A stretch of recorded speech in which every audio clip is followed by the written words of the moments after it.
Hey, what's good, everyone? You're back on Citywide Blackout, your home for music, movies, and more. With me, the host, Max Bowen. And for this episode, it's a double header, as I head over to LA, well, virtually at least, to talk to two amazing artists. First up, it's Julianna Joy, who's released a number of new singles recently, including Palindrome, Spirits, and Don't Come to LA. We talk a lot about the very personal stories in those songs. We also talk about the music industry as it is today, and the change needed to ensure that artists get their fair share. You know, I want to start with, I think, the big news that a lot of musicians are kind of celebrating and prepping for, which is that shows are returning. We're seeing shows Yes. happening all over the place right now. But I want to ask you about, like, what's your take on this? Are you making, like, any plans for getting back on stage? I'm praying right now. COVID makes me very nervous. So I'm hoping that somehow next summer I'll be on tour. That's the goal for me right now. And I have like a next 5-year plan. Next summer I'm supposed to be touring. That's my goal. But that's all under the notion that everybody gets vaccinated and, stays safe, and that the vaccine continues to be effective with the people who still refuse to take it until the last minute. I can't understand it. I got the vaccine in March and I was happy and I was like, this is the greatest. I don't have to worry about killing other people. And there's so many people who are like, I don't believe that. Dude, just go get vaccinated. Exactly. It's not It's okay. For anyone who's actually worried that this thing will actually let the government survey you, guess what? They already know where you are. They just don't care. I know. It's like your phone, if you have Life 360, your phone knows where you are at all times. Your phone. My phone, yeah, even if you press the power button 3 times, suddenly you send an emergency signal. They know. Trust me on this. I think you're fine. Exactly. Yeah, It's like, what do you have to hide? That's what I always wonder. Is I'm like, okay, so you're so worried about them. What are you hiding then? Exactly. What what don't you want them to see, dude? What you don't want them to see. Yeah, it's a little sus to me. I don't know. It's definitely weird times we live in. Weird times. It's crazy. Yeah. So back when all this happened, were you actively doing shows and touring? I wasn't. So I actually had just graduated high school. So I was in a bunch of because I have let's start from 8th grade. So in 8th grade I had a really traumatic injury in both of my knees that basically took away my ability to do anything but walk, which is, yeah, it's crazy. I still sometimes I think about it and I'm like, that's so weird, because it doesn't affect me on the daily because I never really ran in the first place. But it's sometimes I'll have that random moment and be like, wow, I do kind of count as someone who is a little bit physically disabled, but I never think about it that way. And so in high school, I always was in management roles or director roles in the music programs instead. So if I couldn't perform, at least I was the big brain behind it. And I have synesthesia, so that was the perfect thing for me. Was okay, I learned how to play bass for we did Chicago my junior year, so I learned bass for that. And so I was just I don't know, it was just a really fun experiment with being a songwriter, doing it from all angles. And then when I moved out here, I had texted my friends at USC and was hey, let's start practicing, rehearsing. I want to do shows all summer. COVID's not a big deal. I think it'll be done in April. And then I think it was the middle of May where I was guys, I'm sorry. I'm not pushing this anymore. I'm canceling it indefinitely. We can't make this work. Nothing's open. I'm too afraid to see anybody. It was bad. I survived, obviously, but I I don't know. I wish I was doing shows at that point because then I'd have something to like go back and like be excited for. But at the same time, I'm also super excited to get to the point of safety where big shows can, be a thing. Yeah, exactly. Now, what for you is like the threshold for which you feel safe actually getting on stage and doing shows? Like, Yeah, I think everything lifted and like I would say 85% and up of people vaccinated to the point where it's like the only people who are really unvaccinated are babies who like can't and other people who like literally medically can't take something like that. You know, yeah. I think that's the point I would like to get to just to feel safe or for Pfizer to put through their third shot because I got Pfizer and if I got the third shot I'd be like okay I'll do shows whatever. I got a Moderna shot, but I would love to get the Pfizer shot too. Just like double up, give me all the shots, guys. Come on, give me all, I give know the whole set. we can do a vaccine party. It's just everybody everybody takes one shot at a time. That doesn't sound safe at all. No, Not in this life. totally We're not kidding. advocating this, That is folks. not Okay, safe at we're all. not Don't do advocating that. this. Don't get more Go shots. medical professionals. Exactly. Go to medical professionals, not Don't me. listen to us. We have no idea what the hell we're talking about. No. Oh man. Now, a couple things you mentioned that I want to ask a little more about. You mentioned doing the management stuff in high school. Do you think that really helped like prepare you for the more like business side of being a musician? Definitely. I feel like I figured out a lot more about the music industry way younger than most of the people around me. Which is like a really interesting thing to go through because nobody else at my age at this point in the music industry is like this far, if that makes sense. Like my boyfriend's also in the music industry, but we're at very different levels because he just started writing a few years ago, where I'd been writing since I was like 9. So I got like really intense with it right away.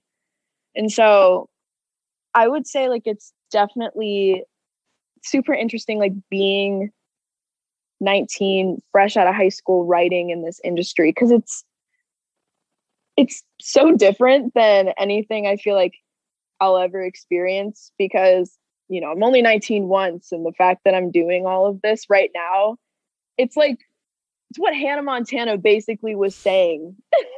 Like I feel like I'm totally living a double life because I'm doing all this cool stuff but I can't talk about it and it's like I just have like my childhood fantasy was being a musician. So it's like I wanted to do everything, if that makes sense. Like I wanted to do everything to make sure I could get here. So doing the management stuff, doing the director stuff, doing all the songwriting, coming out here in high school, like doing everything that was within my limits of like work ethic. I basically was like, I'm gonna do it. Nice, yeah. Because I feel like Yeah. for some artists, they only want to do music. They don't really want to do the paperwork and the taxes and all the other stuff that you have to do to be this like independent person. So I think it's kind of cool that you kind of like had all that knowledge already going into this. Thank you. Yeah, it's I was literally just told today that I was um like so different than any other 19-year-old they'd met because I actually like figured out organization.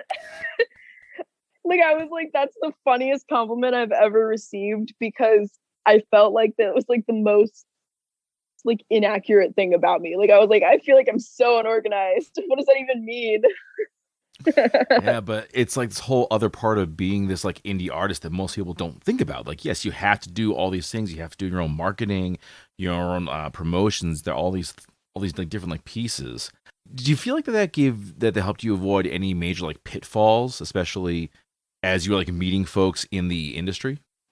Yeah, I feel like I definitely have avoided some like iffy stuff. And I feel like I've been able to create such like a powerful team around me and meet so many incredible people who either work for me or just I've met like once or twice. And it's like, I don't know, everybody's so nice and so friendly. And I've never felt like I couldn't be here, like I've always felt like I've fit in with everybody I've ever worked with, which is, it's so nice because I never felt that way before joining the industry. Now, you also mentioned that you have synesthesia, basically when you see sounds and hear colors, right? Yeah. So weird. Sorry. Uh, I just wanted to say it's very weird. yeah, yeah. Did that like affect you when you were pursuing music? Yeah. So I first figured it out in freshman year of high school because I went to Grammy camp, which is a music camp held at the USC Thornton School. That's like I think it's funded by the Grammy Foundation. I'm not sure if it's the museum or the foundation, but it's one of the two. And through that camp, I met Jenna Holiday, who's now Mercy Killer, and she also has synesthesia. And as she was explaining it to me, I was kind of like, wait, like that's not normal. And she was like, no. And I was like, wait a minute. So you're telling me that I have synesthesia? That's so cool. And so the moment I kind of like realized it, I like started studying it more. And like, I don't know, when I notice something about myself, I get like super intimate with that trait. So like the moment I figured out I had synesthesia, like I started making playlists based on it. And I like started like studying like why the alphabet in my head is like affecting the color of words to me. And it was like very strange. I don't know. And it definitely came into play when I started writing music seriously and like getting really good at it, was like being able to hear the whole song and what I expected from it, color wise and feeling wise. Like that was just such a like key point of writing music, especially writing Cherries. Like that was the first record I'd ever really written where synesthesia was like the main center around like how I did the production. Oh, cool! Really? Do Yeah. you write like all your music with your condition in mind, knowing what's going to happen? Yeah, like kind of. So I read a lot of books, and so I usually start with lyrics first because I always think of myself as a writer more than like singer, if that makes sense. Like if I'm not singing on the song, that's okay. I just want the song to be at least written out. And so writing music has always been such a cool process with synesthesia because it's the colors that I see is so like it's so intricate, and understanding like what direction I want to go in based on feeling and scenes I've seen in literature or movies or like even my real life, like I'm able to tell all of it in that way because I've spent so much time like with it. It's super interesting. And I love explaining the process to other people because it's like, I don't know, like I think I'm crazy, but like other people have their ways of writing, but I'm always like, mine is probably like, I'm like, I think I'm pretty cool for the way I write. I don't know. Yeah, yeah, definitely. Like, I can see this being, and I know like nothing about it beyond like the very basic definitions, but I could see this being like a real like crippling thing for a musician. Yeah, the sensory overload is so intense sometimes. To the point where I'm like literally my ADHD, like I feel like sometimes I have like severe ADHD, but then I just remember that it's literally my synesthesia, and like I also have PTSD because of my injury. So it's like always those two things mixing together, and it's like she's always foggy up there a little bit. But like I'm always here, like I'm always understanding what's going on, but it's a very strong condition. And I've seen so many people be like, yeah, like I want that so bad. Like I think I have it. It's like sometimes I hate it. Like sometimes I'll be reading and I'll see an image or like even when I'm talking, I see flashes of light in my head and I'm like, this is awful. Like it's cool. Like it's a cool thing to have. And I definitely brag about it. But at the same time, it's like it sucks. It sucks on some days where you're just like, dude, I have to focus. Like, I don't need to be thinking about the color blue every single time the word the comes by. Like, it's That's not great. No, no, I can't imagine. I can't imagine. Given this, do you have to do any kind of like prep to do something like play live, knowing what's gonna happen? Smoke a joint. That's pretty much it. Yeah. It's the only thing that really allows my synesthesia to like chill out. Which is nice because then it allows me to like focus in on it. So when I'm performing, like I just kind of like let my body do whatever it wants and then have fun with it and just do the music. I don't know. Nice. I always think of Lord when I think of live performance, and like the coolest live performance ever is like watching her perform Yellow Flicker Beat. I can't remember at what concert that was, but it was like insane and everyone was like, this is stupid, and I was like, no, it's not. It's like everybody needs to take a step back and just look at it because it's so good. Nice, nice. All right, all right. So, speaking of music, you've been releasing quite a few new things recently. A little early this year, you put out Spirits and Don't Come to LA. Yes. I absolutely love that song. That was so cool. Thank you so much. Yeah. Now, my take on this, and I've been wrong before, it'll happen again, but it kind of Okay. sounds like this is a story of a relationship that fell apart, whether friendship or otherwise. Yeah. Yeah. So the song actually came from this guy that I had dated for 2 years, like on and off. We were never really on, but we were never really off either. It was very strange. And he had gotten a girlfriend in like, I want to say August of 2020, my senior year. No, my junior year. He was a senior and he lived in Boston. That's a very important thing. Um, so we were like long distance. And so we were like always talking about like, would it work? And then we're like, no. So then we were like, okay, let's move on. But then never really stopped talking. Um, and then in December of 2020, he basically told me that him and the girlfriend had broken up and I had just been broken up with after like dating a guy for like 8 months. And basically he cheated on her with me and lied to me and said, yeah, and said that he didn't break up with her. And because I stalked her Visco because he was one of his friends had told me that he was with somebody, and I was like, okay, that's expected. I don't know, I guess. And it was the girlfriend that he had been dating since like August prior. And then he was like, you can't tell her. And so I was like, okay. And then I was like, I don't want to talk to you anymore. Like, we're done. I'm not going to tell her. I was stupid. I should have totally told her the moment it happened, but I didn't tell her until recently. And then things fell apart. It was so bad. But basically, in the fallout of that, he wrote a song called Come to LA, which was a song about me, basically being like, I want to come out there, I want to figure it out. And I was filming, I was in a session when he sent me that, and I was with Teddy Geiger, and we were like, I played it for her. And I was like, this is the stupidest thing I have ever heard in my entire life. Like, you have a girlfriend, like, go home.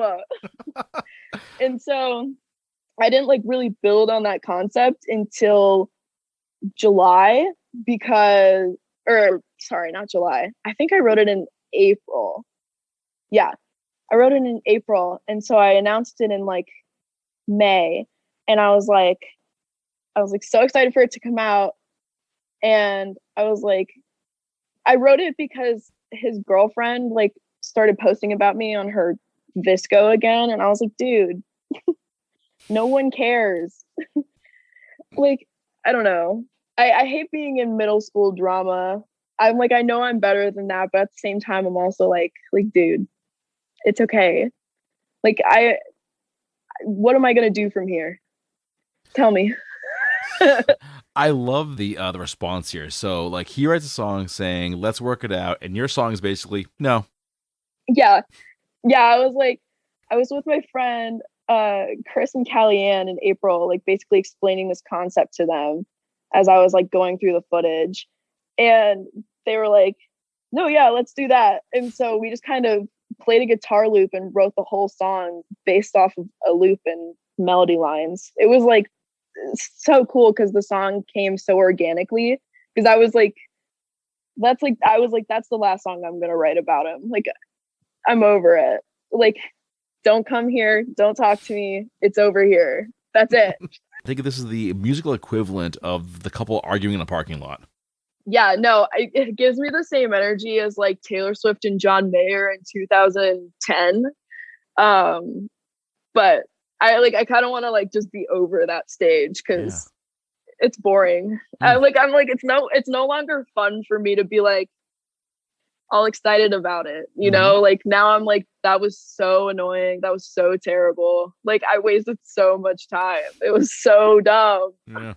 So are you the kind of person that like dwells on what came before, or do you like to be just like, no, it happens? Yeah. Done. Oh, you are? Yeah. I am totally a dweller. Sometimes I'll like randomly cry over things that happened like years ago. Like one time my mom got me a pair of tights and I felt so bad that I didn't like them and I had a full on breakdown about it. And every time I think about it, I like still cry about it now. Like it's like if I think hard enough about it, that happened in 7th grade. Oh my God. Yeah. So I was very, yes, the answer is yes, I am a dweller. I get you. So it sounds also like a lot of your personal life has come like into your music, you know. But in Spirits, I like the ending where you say, "Here lies caring for someone," ended going nowhere. Was that also kind of a reference to the past relationship? Yeah, it was basically just about like, it was about the same person. And I was like, these songs have to be released together because it's like side A and side B of the same story. Like, I'm happy that it's over. Now, never talk to me again. Like, at the same time, like, you were so mean to me and I'm still kind of upset about it because I never got to tell you off about it. Here's me telling you off. And then me being like, but I'm going to be the bigger person. It's like, it was the perfect confusing combination. I like it. Do you ever get that moment where you're writing a song that is a very personal thing and you think, do I actually want to say this to the entire planet? Yes, I had that moment a few weeks ago. I'm working on my next record right now. And there was a song I'd written in March of 2020, like right in the beginning of the pandemic, like right after I went through like a very serious relationship, like ending. And I was in the studio recently with it. And I literally looked up at D, the guy I'm working with, and I was like, I don't think I want to do this. And he was like, okay. And I was like, yeah, no, I don't think I think I'm done. And so it's a cool moment when you have that moment though with songwriting. Is like if the song meant that much to you to the point where you literally move on from feeling it, it's like that was a really cool moment for me emotionally because I was like, yeah, I really did grow past that. That's cool. Yeah, definitely. And I also think it's kind of like healthy that you don't write about it because it's like you said, that sign that, you know what, it needs to be in the past. I don't want to revisit every time my album plays. Yeah, exactly. It's like, I don't want 3 years from now for me to be performing a song with that much emotion still about somebody who was in my life 3 years ago but isn't anymore. It's writing about relationships when you're in one and it's a long-term one is also very weird. Oh yeah? Yeah, like my boyfriend and we are like 9 months in now and we're like, okay, like this is long term, I want this. And then writing music about each other and like feeling everything all the time and trying to communicate as like two creative people is very strange. Do the two of you ever work together on projects? Yeah, we're actually developing his artist project right now. He's a student at CSUN, but we are currently working on his first EP, which I think we're going to call Housewife, but we haven't decided when it's going to come out. We're just going to try to develop a bunch of songs for it and then try to piece some together that sound really good and put it out. Nice, nice, nice. Yeah. All right. Now, as you mentioned earlier, you are in LA, but you didn't start there. You grew up in like the suburbs of Indiana, Illinois. You're in Chicago for a while. You went out to LA. That's a heck Yeah, of like a pretty that's a much. heck of like a travel route. Yeah, I think I counted. We lived in like 5 houses when I was a kid. Wow. We moved a lot. But I never minded it. I'm like, I'm never someone who wants to stay for very long. Hmm. Do you Like, I think love LA, but I might leave uh, soon. staying in LA, or is this more of another like short-term stop for you? I think my hope is to move to Malibu, so just go a little bit more north. Okay. But that's under the impression that my music goes the way I want it to. Yeah. If it doesn't, I've also thought about just doing New York for a year and then coming back or something like that. But all of it's just solely based on COVID and what decisions I can make and what I can't. Yeah, exactly, exactly. Why do you think you are that way? Why do you think you're the kind of person who enjoys the constant relocation? Honestly, I don't know. I write better every time I go. Every single time I'm on vacation, I always start writing something really cool, like in the middle of it. And then I'm like, oh, I can't wait to go home. And then I'm always like, why don't I just go on really short vacations? So I get to that point and then I go immediately home so I Yeah. can go write more cool stuff. How has it been for you being in LA? Because I know that a lot of folks go out there thinking this will be like me, like making my dream come true and hitting the big time and all that jazz. And it works sometimes, and sometimes they come home in like a few months. Yeah, it's definitely, I've had a couple friends like move here and then have to move home like within 2 and 3 months because it just got too expensive. I mean, the rent prices out here are really insane, and I'm very, very lucky to be in this position. And it sucks so much that like the music industry doesn't have a lot of like protection in California in terms of like how much songwriters get paid versus just like artists.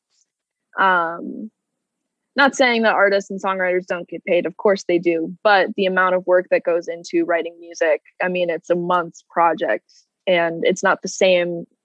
It's at the same level as like movie production and music video production and production, but I just feel like there's not enough grounds in protecting it. So unfortunately, so many people have to move home and or get stuck in other positions. So I've been very fortunate to be in this position, but there's also way more that could be done to create an infrastructure that allows for more musicians to stay. I definitely agree with that because here in Massachusetts, we have the same problem. Boston is kind of where you go to make your career happen, but it is so damned expensive to live there. So folks have to get like So one or expensive. two jobs to make ends meet, and then they find time to rehearse. Like when they find the time, they maybe play once every couple months. And like you said, there really isn't any kind of a support system in place to sort of help artists out so that they don't have to work their asses off just to pay their rent and then play too. It's a rough situation. It's it's so unfortunate too, because when you really think about it, the entertainment industry, this is my argument forever. If I ever have any say in the education system in the US, we got to be pushing the entertainment industry because we're one of the only countries that are like, we are unmatched in terms of media, in terms of music industry. Like the United States, the UK, Australia, like South Korea, Japan, and I would say like Iceland all have really important music scenes there. And there are so many other ones. And there just needs to be more protection, is all I have to say. There Oh yeah. has to be way more protection for artists everywhere because nobody will, no other country, nor no other like business is going to be able to top what other music industry stuff is doing. I mean, Hypnosis made like $1.7 billion or trillion or whatever the number was. I was like, that's stupid. That's stupid, insane. Like that's so crazy. Yeah. To think of like music is worth so much. Mm-hmm. And we never think about it. We discourage young people from going into the industry, and we should totally be encouraging them to, because it funds everything. Exactly. I think a really good example of this is what we saw in the pandemic, because like artists had such a hard time getting any kind of financial support, whether that be like unemployment or grants or anything. And this was the drop dead last thing to come back. And they were so just unsupported. There was a lot of depression. There was a lot of like mental illness because they couldn't go out and play shows. They couldn't see their friends. They couldn't even see their bandmates because there was too much concern over like getting sick. So I think right there is the best example of why we need some kind of infrastructure to support, as you said, this multi-billion-dollar industry. Totally. And it's like, it's not even just like artists too. It's like every single person, like managers, even the people who work in the stadiums, people who work in the arenas and the concert venues, and the people who supply the food for those shows and supply, like, it's every single part, is particularly the California infrastructure. It's like connected to everything. If you have an artist play in, what's the field over there? I can only think of the Chicago one, the Dodger Stadium, that one. If you have an artist play there, you're bringing in probably like pounds and pounds of food. You're bringing in thousands of people to work. You're bringing in more people because there's more people that need the gas station, or more people who are going to be staying the night in hotels. Like it's crazy. And it's such an important industry. I don't know. I want to say, like, don't ever give up on the music industry, because there's definitely a place for you in it. You just never realize what role you can take up. That was a very like roundabout way of saying don't give up on your dreams. But no, such an important thing to say, because like you said, a lot of cases people will try and talk you out of it. If you say, oh, I'm a musician, they'll say, okay, so what's your real job? I think there's always that discouragement because there's the fear that, oh, it's not going to work out. There's no money in it. You should give up and do something more sensible or more secure, as if anything's secure in the middle of a global pandemic. I know. It's like, okay, you really want me to go like switch career fields right now? Like, what do you want me to do? Okay. Listen, be an I accountant. signed a 3-year That's really contract safe. last year. Exactly. It's like, it's not the same. Exactly. Oh my God. Yeah. Let's switch gears here for a second, because I want to ask about the folks that you've worked with. Now, you've worked with a number of different producers and writers, way too many for me to list today. What do you makes a good working partnership? How do you know if working with like person X is going to actually pan out? Honestly, this is going to sound cheesy, but the people that they pair me with at Hypnosis is usually a pretty good sign. I don't know how they figure it out, like how we always get so intimate with like the production of music and the creation of it versus like the actual music itself. So like, for example, they paired me up with Teddy Geiger. She is one of my favorite collaborators. I love her. I want to do everything with her. And I think she feels the same way. She's such an incredible person to work with, because she wrote so many of the songs that I loved when I was a kid. Like, she wrote all of the Shawn Mendes songs. I was like a sophomore in high school when that came out. That was such an important song to me. Like, I forget which one. I was Treat Me Better. Yeah. Treat Me Better was like such an important song because it was the first like really big guitar song that I had heard in like a minute, after like the Chainsmokers and like Camila Cabello and Fifth Harmony were like the thing at that point. So being in the studio and like sitting in the same couch and like playing the same guitars, it's like definitely really surreal. And I'll have those moments when I'm in studio with Teddy and we're like super high, and I'm like, dude, like I get so meta about it, because it is like, it's so real to me that like I'm at this position now. You know, you dream about something for so long and then you get here and then it's like you literally forget. It's really cool too. I don't know. Are there any other folks that you're like you're eager to work with? I want to work with Ross Golan really bad. I've been talking to Ethan Gruska about working with him coming up in the fall. My dream collaboration would be to work with Jack Antonoff just for one song, and it would be like a Bleachers record, and it would be amazing. I just want to like just put in some words and be like, hey King, let's do something.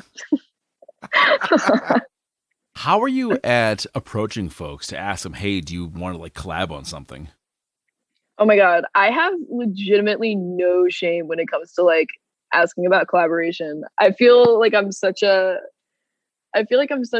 easygoing person that like if they leave me on red, it's like whatever. But I'll literally just go in their DMs and I'll be like, hey, I like your music. Want to write? And they're like, okay. And then that's usually what happens. I mean, that's literally what happened with Teddy. Was like I like just DM'd her and I was like, hey, Jamie Serretta said we should meet.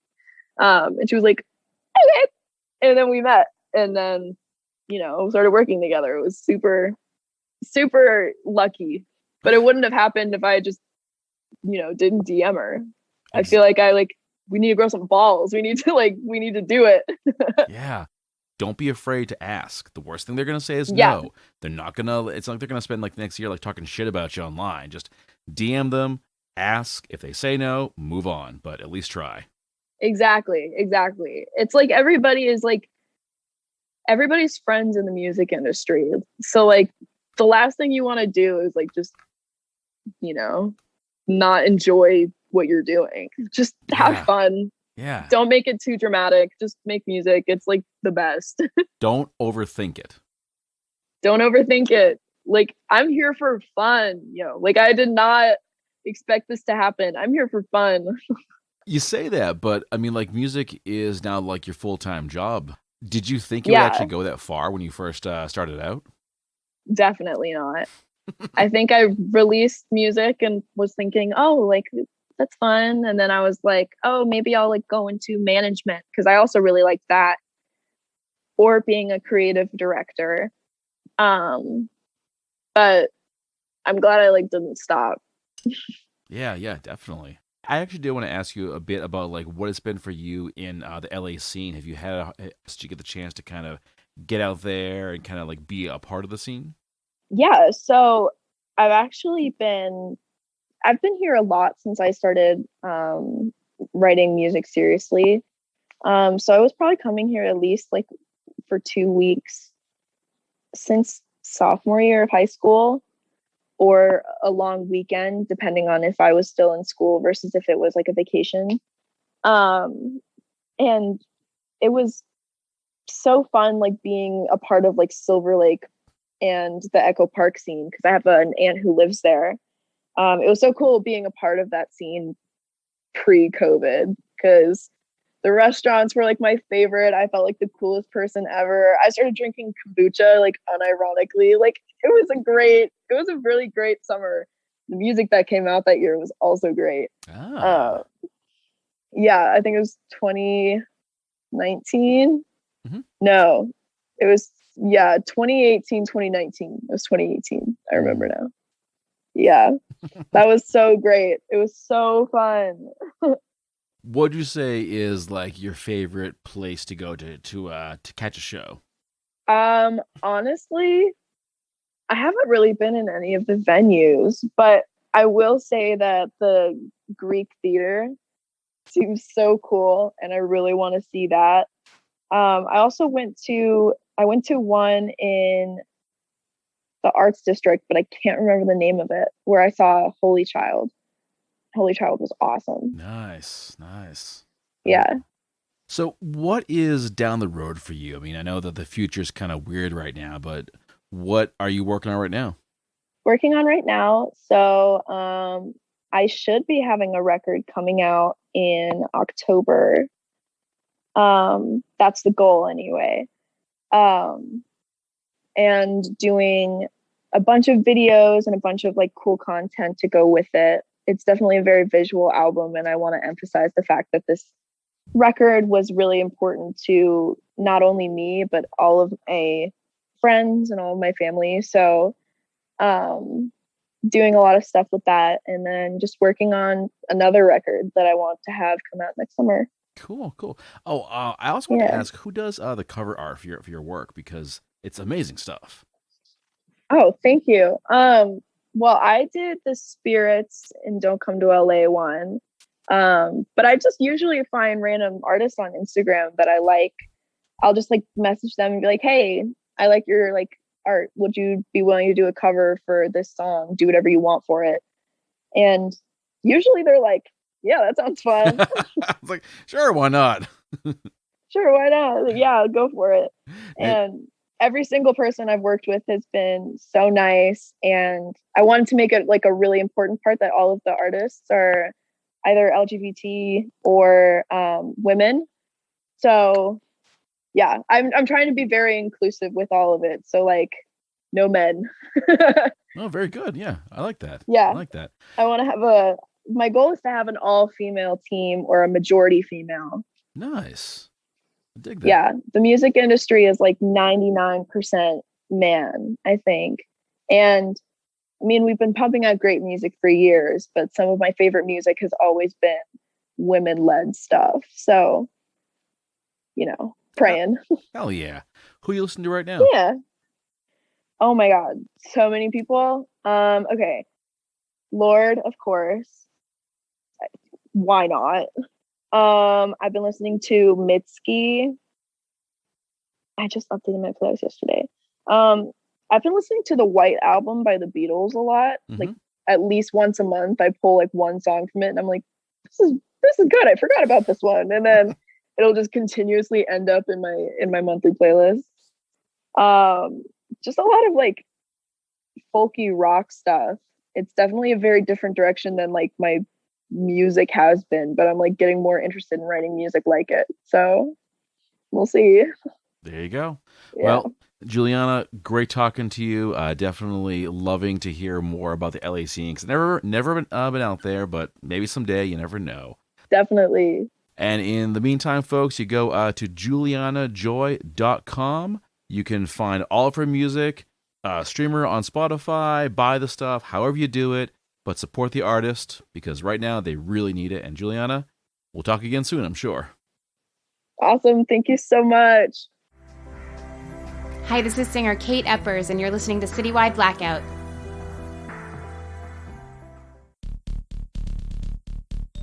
All right, folks, hope you enjoyed learning more about Julianna Joy and her music. Now kick back, relax, and enjoy her new single, Don't Come to LA. In just a moment, I'll be back with Lex, talking about her new single, Naked Truth. This song touches on some very personal relationships and the lessons learned when they don't work out.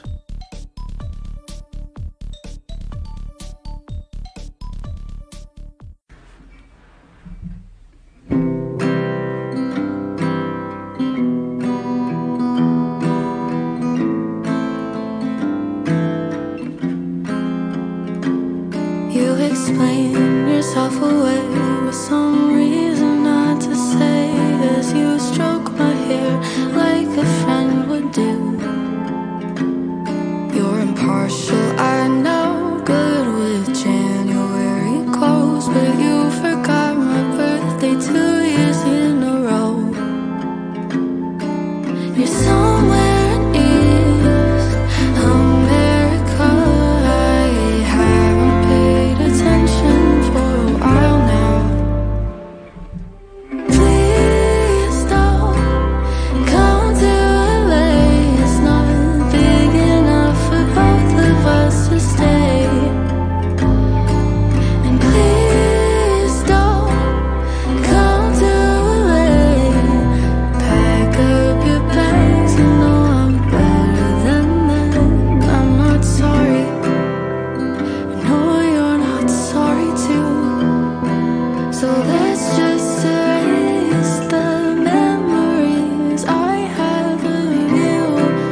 I read that this single focuses on destructive relationships. I'm kind of curious how this wound up being the subject of the song. Yes, very good question. Well, I was in very toxic relationships growing up. I kind of jumped relationship to relationship and never fully gave myself time to heal and to get over things. But people come and go, and for some reason, people kept coming into my life, and it ended up in a relationship. And I was never really ready to fully jump in. So that's where I kind of messed up. And that's where this song came into play, because this is that song that's the really conversation you don't want to have with somebody. And I don't like confrontation, so I had to put it into a song. So this song is basically everything that I wanted to say to the person. And it's not that I don't want this to become, I'm not in love with you. And yes, we're having fun, but I don't want to lead you on. And I know that you're feeling something more than me. And I want to tell you straight up right off the bat, so we don't have any confusion down the road and nobody's more hurt, because that has happened to me as well. So that is such a hard thing to say to someone, because I've been there too, where you have to drop that bomb. And it's like, it's really this is going to be a tough conversation. It's not going to be fun. You mentioned that this is not your strong suit in the past. What about it made it such a difficult thing to approach? I think I just don't like hurting people, but I also want to be honest and straight up. And I feel like I got caught in this pickle of, I really like you and I'm having fun, but you are falling harder than I am, or you see a future with me and I don't see myself with a ring. So it's kind of one of those things where Yeah, I get you. I get you. Do you feel like you're like better at that now? I definitely am better at it. I would say so so pretty much like right when COVID started, that was my last relationship that I had. It just ended, and COVID really it forced me to be by myself.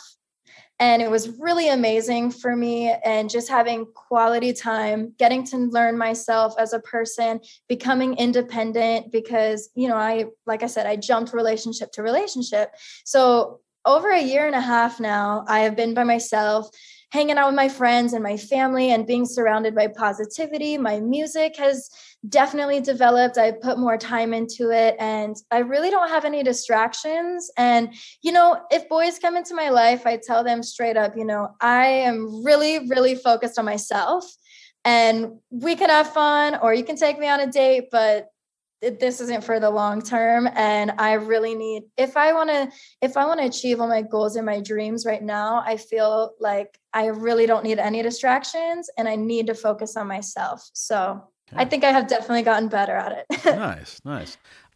Talking about the past relationships, did you used to define yourself by kind of who you're with? Like, if you weren't with someone, did you think of yourself as like a complete person?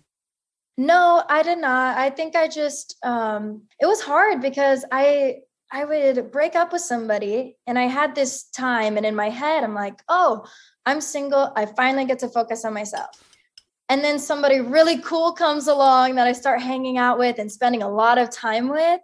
And that's where it kind of got tricky, as I really like you and I like what's going on, but I'm not ready for myself to be in a relationship. And that was kind of where I got caught. So I don't feel like I necessarily was the person to be like, I have to be with a guy in order to be happy, or that defines who I am. It kind of just happened, like unintentionally. It just happened that way. Yeah. And I guess I kind of like your new like viewpoint, where you're like, look, we can hang out, we'll have some fun, but not looking for the long haul. I think it's kind of a difficult like line to like draw in the sand, because we all want to be with someone. I think like everyone's like Right. seeks out companionship. So it's kind of good on you that you're like being like, no, I'm focusing on myself, focusing on the career. This will be what it is. Yes, definitely. Was that a difficult place to come to? It was, especially because, during COVID, you are by yourself. And thankfully, I moved back to Vegas. I was living in LA for 4.5 years and going to school. And then right before COVID, I decided to move back. It had nothing to do with COVID. It was like the end of January 2020. And I decided to move back to Vegas. My family lives here. My friends live here. So I just had a whole support system here. And when all of this was happening, it was kind of like I moved to Vegas and I was started fresh. And I didn't want any of the negativity that came from LA or certain relationships that I was in to carry over into this next chapter of my life. So in one sense, it was really hard because, you know, you end a relationship with somebody that you really care about. You still, you know, you want a friendship, you want to hang out, but at the same time, you're like, no, I really need to focus on me. And it comes down to, in this part of my life, what is the most important thing and where do I see myself in the next year, 5 years, 10 years from now? What does that look like? And I realized I have very big goals and dreams. And if I want to achieve them, I need to do this on my own with a really positive support system behind me. So in one sense, it was really hard, but at the same time, seeing the results and how happy I am, that is what really made it easy for me. Mm-hmm. Now, I know, of course, for artists, this past year and a half has been brutal. You know, no shows, no tours. Yes. How did you keep yourself going, like creatively speaking? So when I moved back to Vegas, like I said, I decided to build a really, really great support system here. And my choreographer, who's been my choreographer for 10 years now, his name is Joaquin Howard. And he was a dancer for the Cirque du Soleil. And he does a lot of stuff here in Vegas. He works at Area 15 now. He has a couple shows over there that he's working on. So he's very connected in the entertainment world here in Vegas. So I'm very fortunate that when I moved back here to Vegas, he kind of set me up with all his team and all his people. And so right away, I had my camera crew, my hair and makeup, my stylist. I had everything I needed right at the start. So I moved back in January. I think it was February that we shot our first music video all together as a team. And I told them, you know, I'm very much about having a strong team and I want to find the right people for my team. So if that's you, let's do this. And there's more gigs to come. Mm-hmm. So everybody was really hyped up on the first video and everybody was on this high. We had a great time. We had so much fun. The video was amazing. And then COVID hit. And everybody started losing their jobs. Everything got put on hold. But we had another music video that was scheduled. So everybody decided to put most of their focus actually into my project because they didn't have a creative outlet. And this gave them that creative outlet that they needed and were looking for. So even the lighting guy went above and beyond. He was sending me videos that he had like the whole box light put up in his house and he's watching TV and he's like, hey, I'm just hanging out, but I'm programming all your lights right now. Here's a video.